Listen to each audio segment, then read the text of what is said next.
ছদ্মবেশী আর্য স্যারকে বাবা বলে ডাকলো অপর্ণা। আর আর্য স্যারের মুখটা তো দেখার মতো হয়েছিল তখন।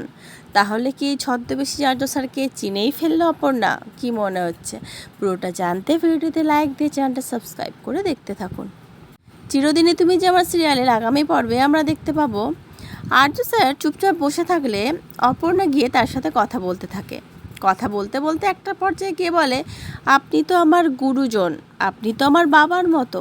আর সাথে সাথেই আর্য স্যার বলে, না না না, আমি বাবার মতো না, বাবার মতো কেন হতে যাব? তখন আর্য স্যারের মুখটা দেখার মতো ছিল।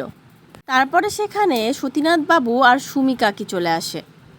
আর ওদেরকে দেখেই তো আর্য স্যার পালানোর চেষ্টা করতে থাকে, কিন্তু পালাতে গিয়ে পড়ে যেতে গেলে অপর্ণা সঙ্গে সঙ্গে ধরে ফেলে।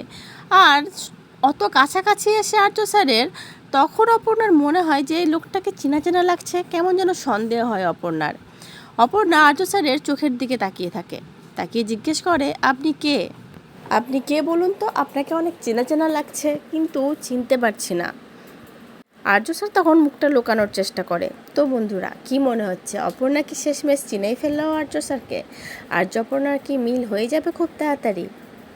অবশ্যই আমরা দর্শকরা চাই আর্য স্যার আর অপর্ণার মিল খুব তাড়াতাড়ি হয়ে যাক, ওদের দুজনের সাথে দেখা হোক, দুজন দুজনকে চিনতে পারুক, দুজন দুজনের কাছাকাছি আসুক, দুজন দুজনের সাথে থাকুক, তাই তো বন্ধুরা?